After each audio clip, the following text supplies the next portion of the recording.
Every year, more than 2 million tons of sheep wool are produced worldwide, enough to cover thousands of Olympic-sized swimming pools. Among them, ultrafine merino wool fibers, thinner than human hair, have become one of the most sought-after natural materials in the sustainable materials industry. But how do humans harvest and process this complex mass of protein fibers on such an enormous industrial scale? In the age of modern technology, sheep farming is no longer simply about letting flocks roam across endless pastures. Today, they are raised in smart farming systems, where tens of thousands of animals are carefully managed under strict modern protocols. All of this is designed to enhance the value of this extraordinary white gold before skilled shearers begin the delicate process of wool shearing.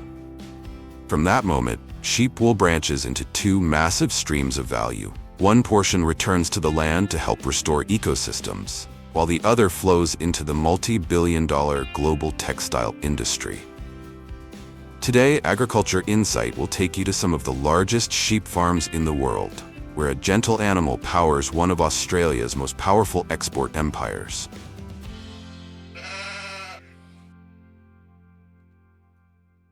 The modern sheep industry no longer operates through small scattered flocks. In Australia, a country often described as the nation riding on the sheep's back, the total sheep population has reached 74.2 million, nearly 3 times the country's human population. Did you know that Anna Creek Station in South Australia is currently the largest livestock ranch in the world, covering more than 24,000 square kilometers, larger than the entire territory of Israel? Even more astonishing, many medium-sized family ranches in the Australian outback range from 20,000 to 100,000 hectares, where tens of thousands of sheep move daily across vast, arid grasslands, adapting to harsh environments and developing remarkable resilience. Thanks to a diet of protein-rich native grasses and mineral-dense drought-resistant shrubs, a lamb weighing about 4 kilograms at birth can grow rapidly to around 40 kilograms in just 6 months, ensuring a fast capital turnover cycle for farmers. But freedom does not mean a lack of control. From the moment they are born, every sheep is fitted with an RFID electronic ear tag, functioning as an identity card within the National Livestock Identification System, NLIS. This technology digitizes the animal's entire life cycle, allowing managers to trace its origin precisely, from farm to supermarket shelf, and even identify which pasture it grazed on at a specific time.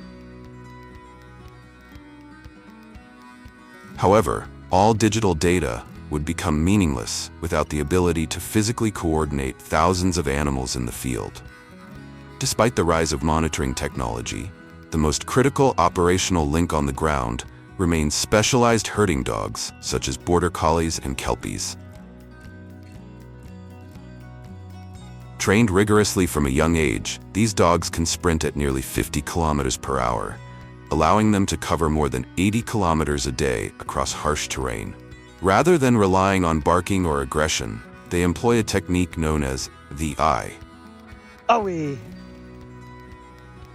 Locking their gaze while lowering their center of gravity to create psychological pressure, prompting the sheep to move faster as they sense the perceived threat. On the other hand, sheep do not always comply perfectly. Dominant rams or protective ewes sometimes stop and challenge the dog while guarding their lambs. In such cases, herding dogs do not attack or cause injury. Instead, they use rapid zigzag movements to disorient the animal, forcing stubborn individuals back into the flock.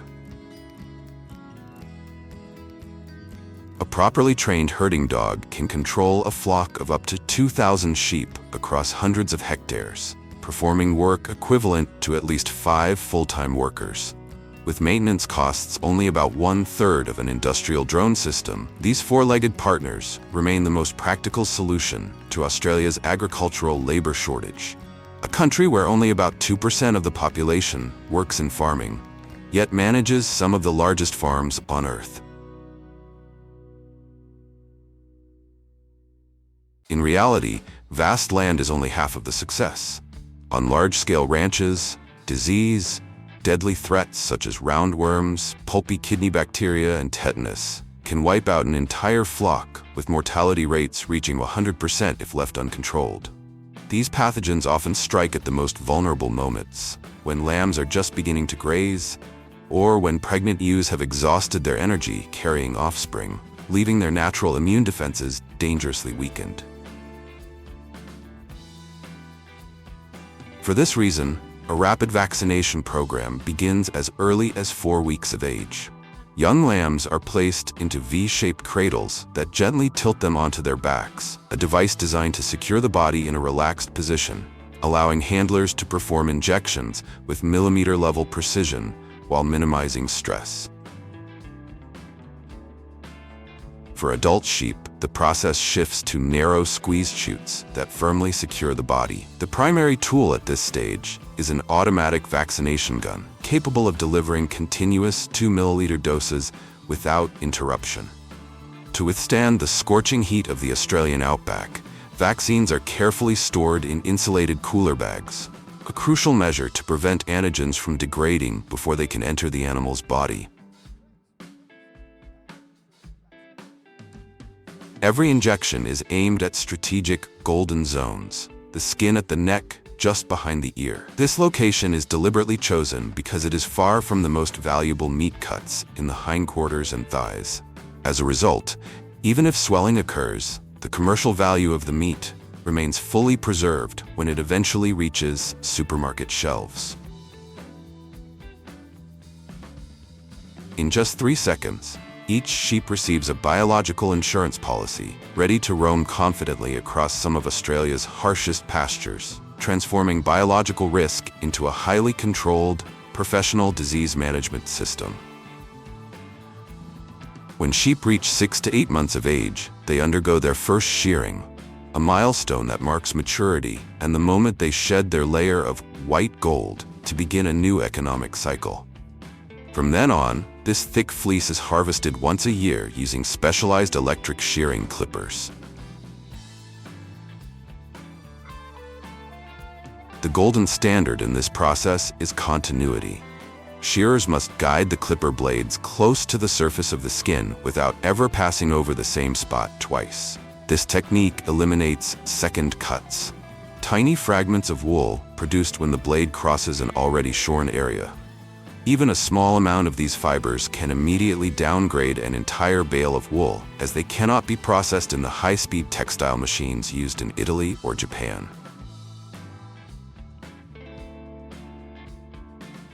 With exceptional skill, a professional shearer can process more than 200 sheep per day, meaning that roughly every 90 seconds, a 5-kilogram fleece is removed without injuring the animal's skin.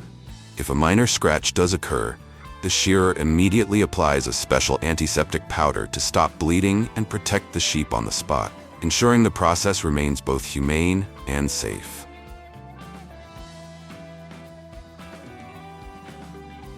The premium fleece is then graded according to its micron measurement.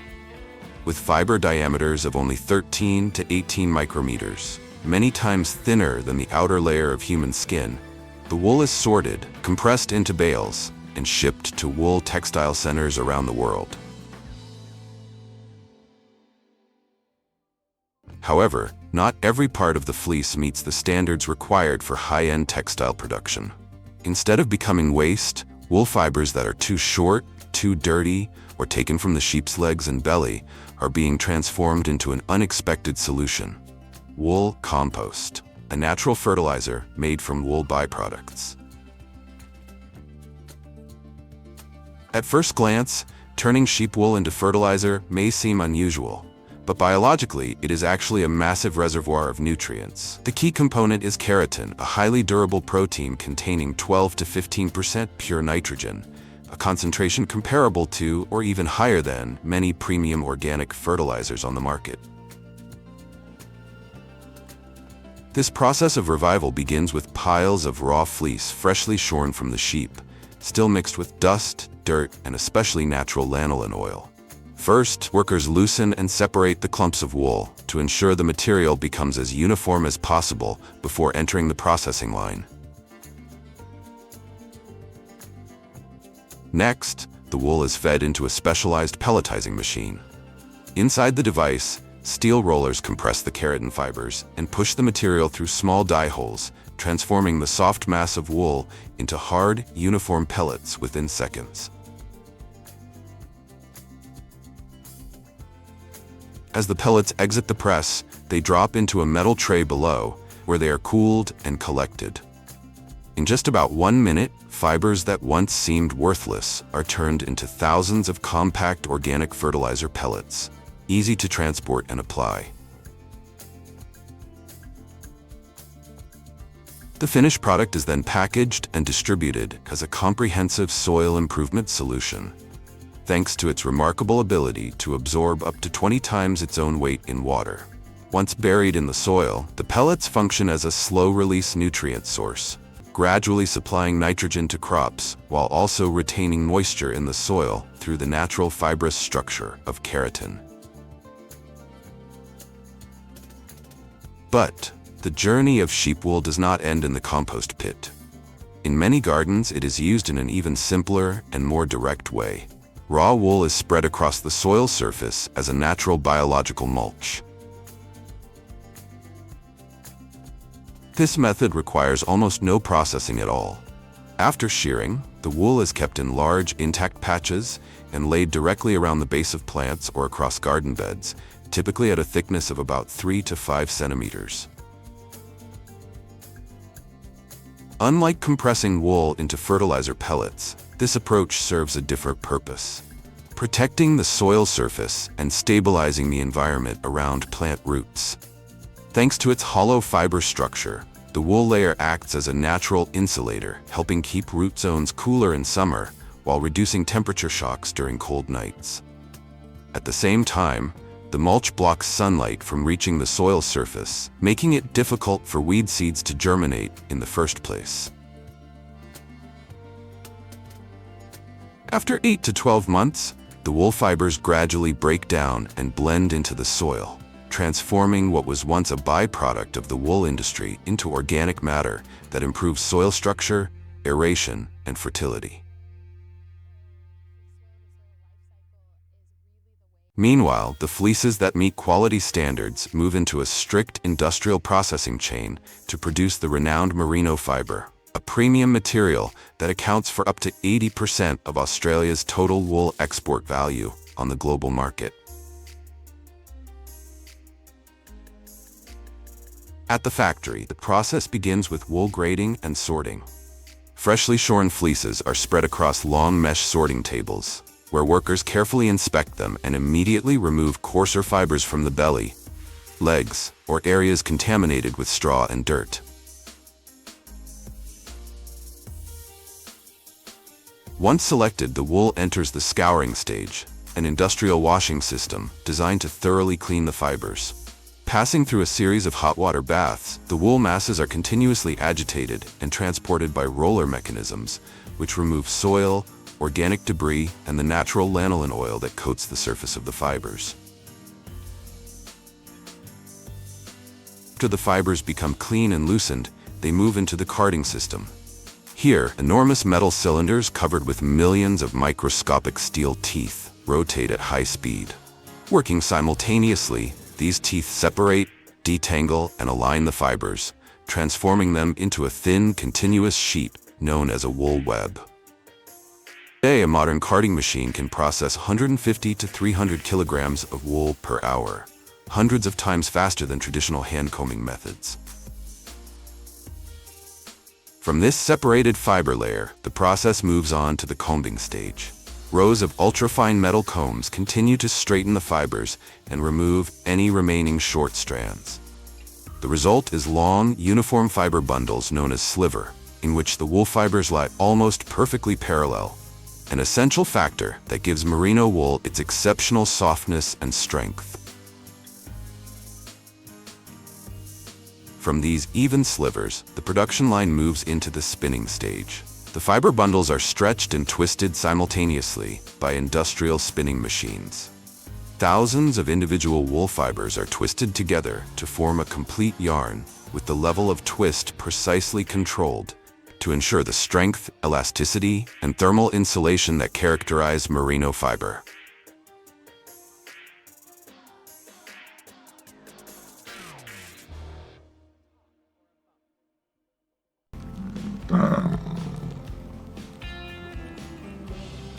Nearly 500,000 American bison are now concentrated in North America.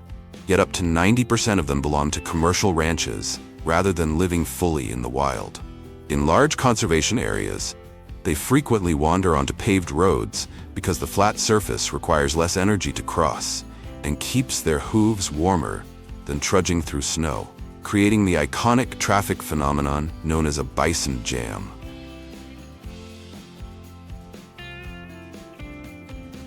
With a lifespan of up to 25 years, bison have endured decades of brutal winters to retain their title as the largest land mammals in North America. Though often mistaken for buffalo, they are in fact a uniquely adapted survival powerhouse, standing about 1.8 meters tall and weighing over a ton with muscular strength capable of tossing predators aside. Armed with 60-centimeter horns and exceptionally thick hides, an adult bison has virtually no natural enemies. Even grizzly bears and wolves rarely risk a direct attack. But don't let their calm appearance fool you. Behind that massive frame lies the ability to burst to speeds of up to 60 kilometers per hour, 3 times faster than a human. Their seemingly placid demeanor masks an unpredictable temperament. In national parks, it is bison, not bears, that are responsible for the highest number of visitor injuries. To understand the power of the American bison, everything begins with their most critical biological cycle, the rutting season, which takes place from July to September each year. During this period, males compete fiercely for breeding rights, creating an exceptionally strict natural selection process.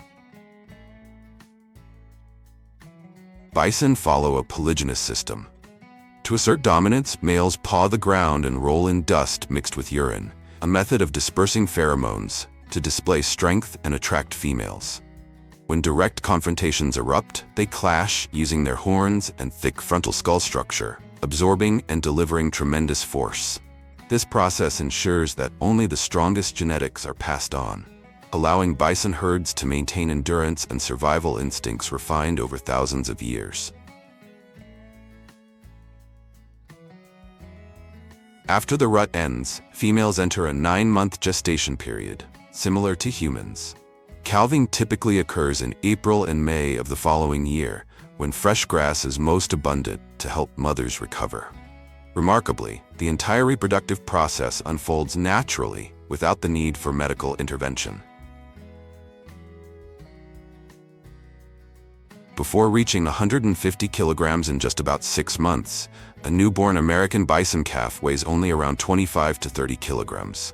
Born in spring with a distinctive reddish-orange coat, it blends almost perfectly into the dry prairie grass, a crucial survival advantage against predators.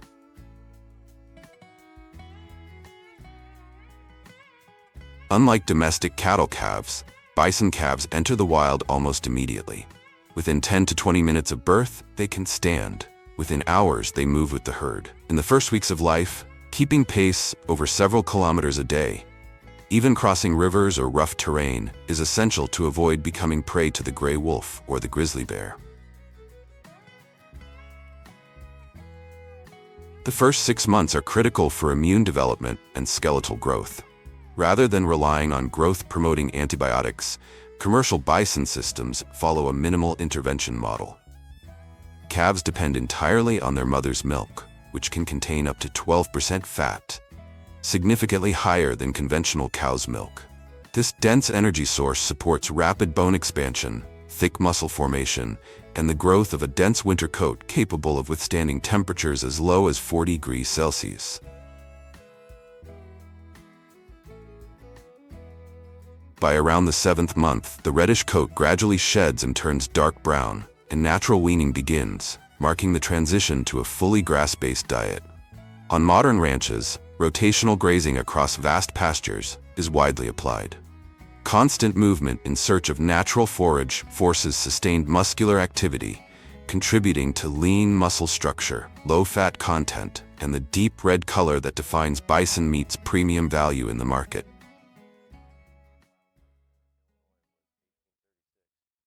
However, productivity is not driven by nutrition alone. Bison possess a tightly structured social system and are physiologically highly sensitive to stress. Even a single intense disturbance can elevate cortisol levels and heart rate for extended periods, directly affecting post-slaughter meat quality, particularly tenderness and water-holding capacity.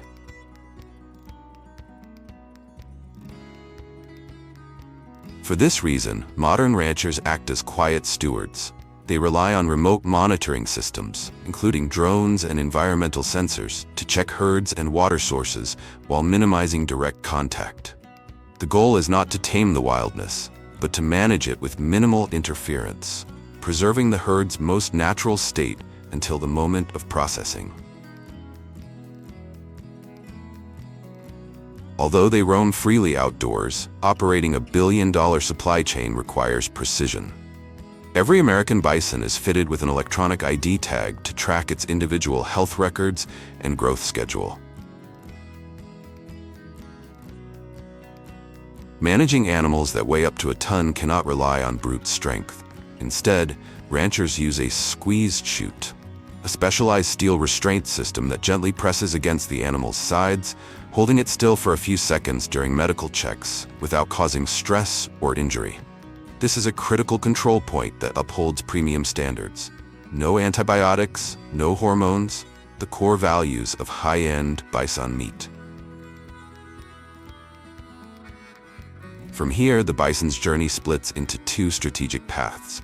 Individuals with superior genetics, typically large-framed bulls with documented bloodlines, move on to specialized breeding auctions. While average prices are often below $10,000, elite specimens can reach $25,000, positioning them as long-term reproductive assets rather than commercial livestock. The rest enter the commercial segment, where they complete their final feeding phase before moving into the red meat market, a luxury niche rapidly expanding amid growing demand for ultra-lean, all-natural protein.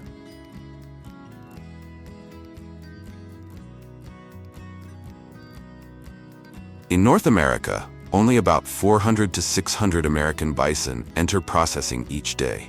A very small number compared to the more than 30 million beef cattle handled annually in the United States. This contrast defines the unique nature of the bison meat industry. Not mass production, not massive assembly lines, but a limited value chain focused on quality rather than volume.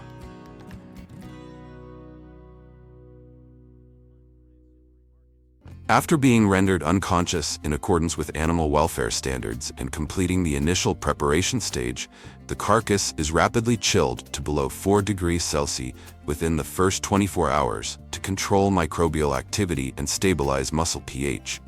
A particularly critical step for bison due to their low fat content, which makes the meat prone to cold shortening if cooling is not precisely managed. Skin removal requires considerable skill as bison hides are much thicker and more tightly attached. Even a minor error can affect the deep red muscle structure beneath.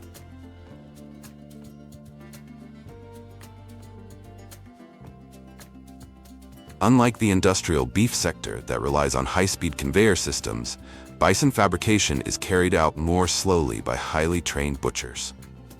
The firm muscle structure and minimal marbling demand precise cuts along the natural seams of each muscle group, maximizing lean yield while preserving the value of premium cuts such as tenderloin, short ribs, and round. With 25 to 40% less fat than conventional beef and higher iron content, bison meat is distinguished by its deep red color and rich yet clean flavor. Many premium cuts are aged for 7 to 14 days for vacuum packaging and distribution to upscale restaurants and specialty retail markets. Notably, commercial demand has not driven the species toward decline again. Instead, it has created an incentive for conservation. Specialized private ranches invest in land and herd expansion, helping the North American bison population recover to approximately 500,000, a powerful example of conservation aligned with economic value. And you may not know this, the very existence of the American bison is a critical factor in maintaining prairie ecosystems. They are not only the foundation of a billion-dollar food industry, but are also classified by ecologists as a keystone species, one capable of reshaping the biological structure of entire regions across North America.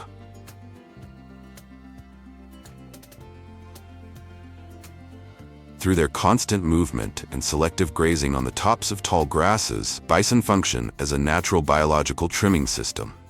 This allows sunlight to penetrate lower layers of vegetation, directly stimulating native seeds to germinate. The result is a more diverse, multi-layered, and stable plant community compared to grasslands subjected to static grazing. Even more fascinating are the shallow depressions they create by rolling on the ground, known as bison wallows. These formations can persist for 20 to 30 years. During the rainy season, they transform into micropond ecosystems, providing essential water sources for insects, amphibians, and migratory birds across otherwise dry prairies. Even their shed winter fur serves as valuable nesting material, increasing survival rates for native bird species. At a time when more than 70% of North America's native grasslands have been converted for other land uses, the return of the bison represents more than economic value. It stands as a model in which commercial activity and ecosystem restoration can coexist, a complete symbiosis between utilization and conservation.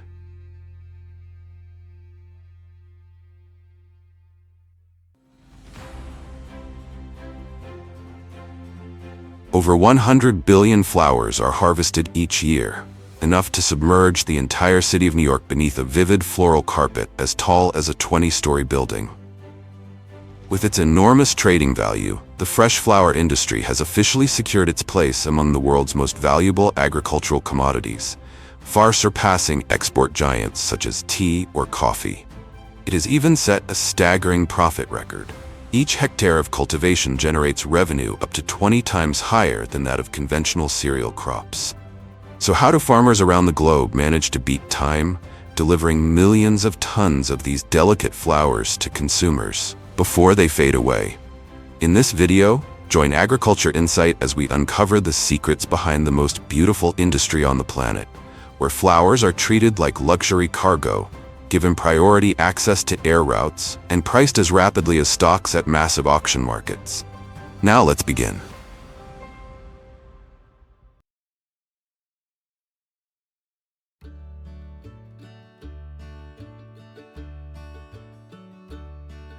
Every year, the Fayum Valley, the chamomile capital of Egypt, harvests tens of thousands of tons of chamomile flowers to serve the global pharmaceutical and herbal tea industries.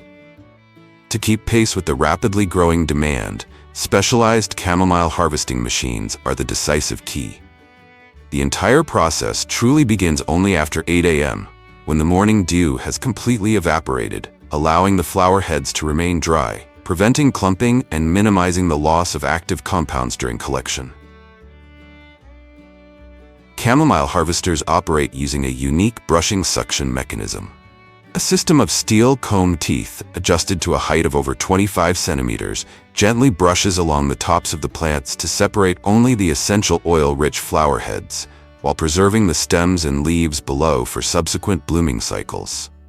The brushing force is precisely calibrated so that the flower heads detach without crushing their structure and are immediately drawn by a high-pressure airflow into the collection chamber to avoid direct sunlight exposure.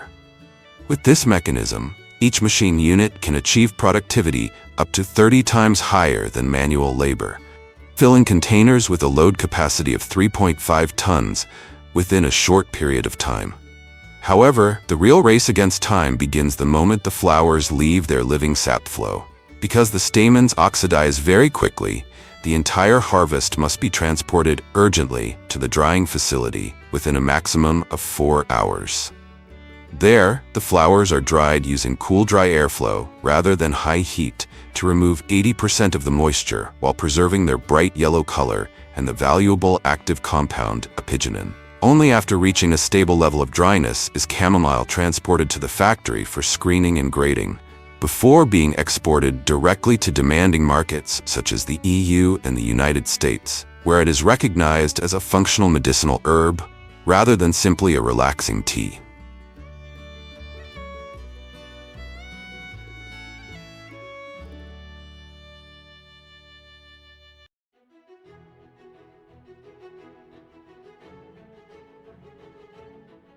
A symbol of the sun, with its radiant golden hue, the sunflower has long been regarded as the flower of light.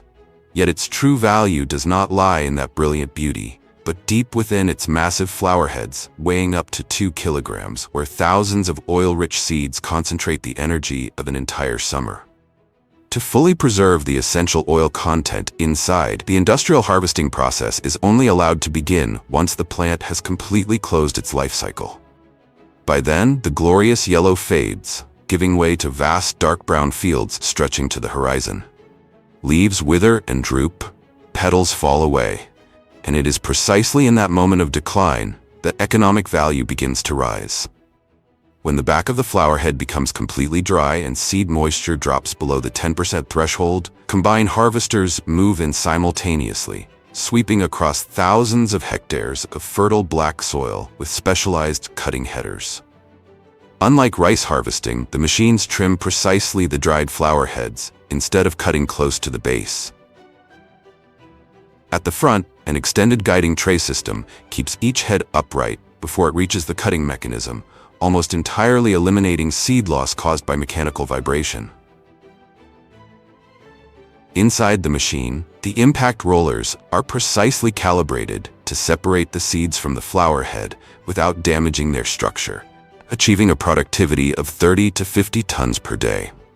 The remaining stalks and flower residues are chopped and blown back onto the field, forming a natural organic layer that returns nutrients directly to the soil, creating an almost closed-loop cycle.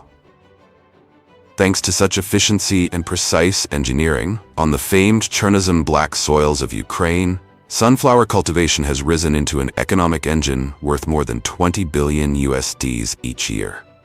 Not only does sunflower oil offer an ideal smoke point for cooking, it is also exceptionally rich in vitamin E, a factor that keeps its commercial value consistently twice that of soybean oil, securing a premium position over palm and rapeseed oil in the global market.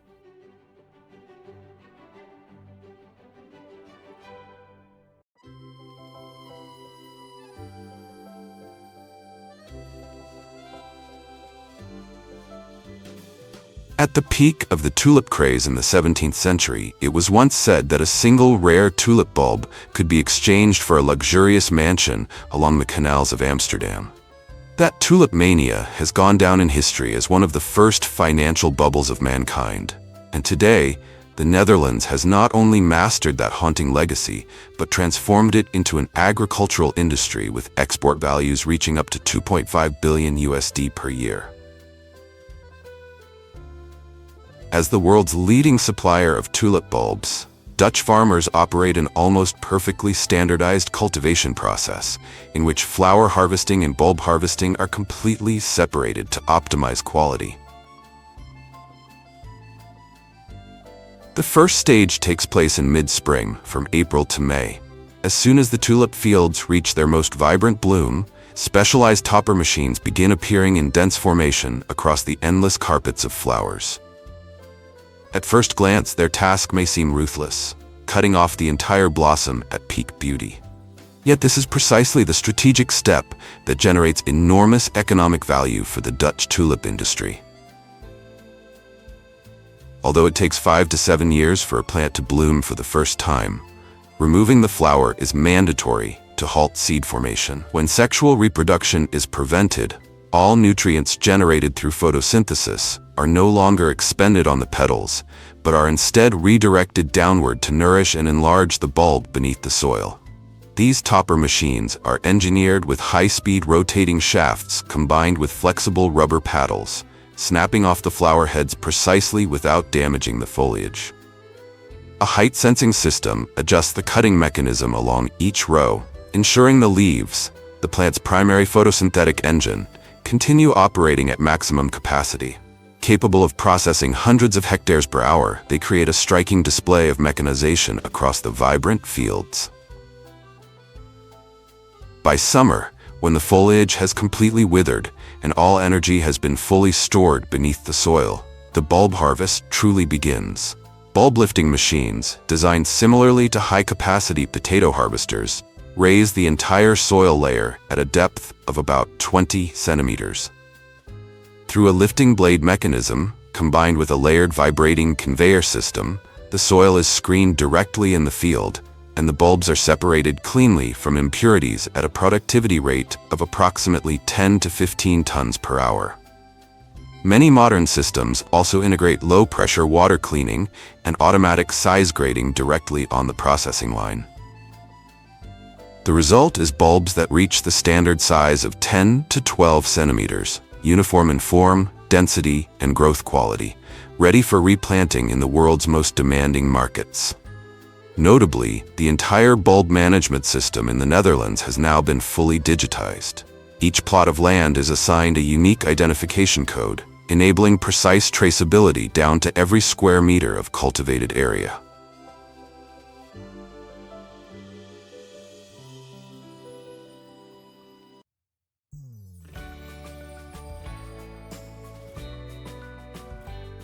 When mentioning France, many immediately think of the wine industry. Yet across the vast lavender plateaus stretching over thousands of hectares, a fragrance industry operates on a comparable scale, generating up to $2.5 billion USD each year for the global economy. With annual production reaching tens of thousands of tons of fresh lavender, manual harvesting has long ceased to be an optimal option for France's essential oil and fragrance industry. Mechanization has therefore become an inevitable step, ensuring speed, uniformity, and the capacity to meet global supply contracts.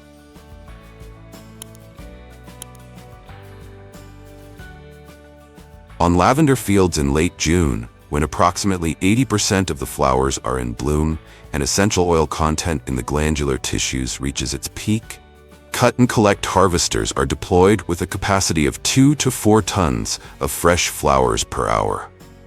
Featuring high-speed rotating circular disc blades combined with a hydraulic height adjustment system, the machines are able to cut the flowering stems precisely at a height of 20 to 30 centimeters above the ground. Immediately after being cut, the harvested material is lifted by a conveyor system combined with a gentle suction fan and transferred directly into the storage container, preserving the flower structure, minimizing tissue damage, and allowing distillation facilities to closely control the quality of each batch of raw material. In contrast, the cut-chop direct loading harvester uses a long clamping cutter bar spanning 3 to 4 meters in width to cleanly cut the flowering stems in a single pass, then immediately chops and feeds the material into the storage tank.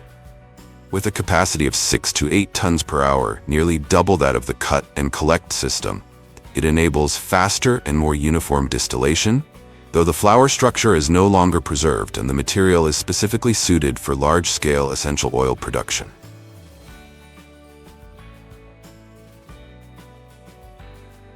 From that moment, the race against time begins. The lavender must reach the distillery the same day to prevent oxidation. After wilting for 12 to 24 hours to reduce moisture, low-pressure steam extracts the aromatic compounds, which are then cooled and separated into essential oil and hydrosol.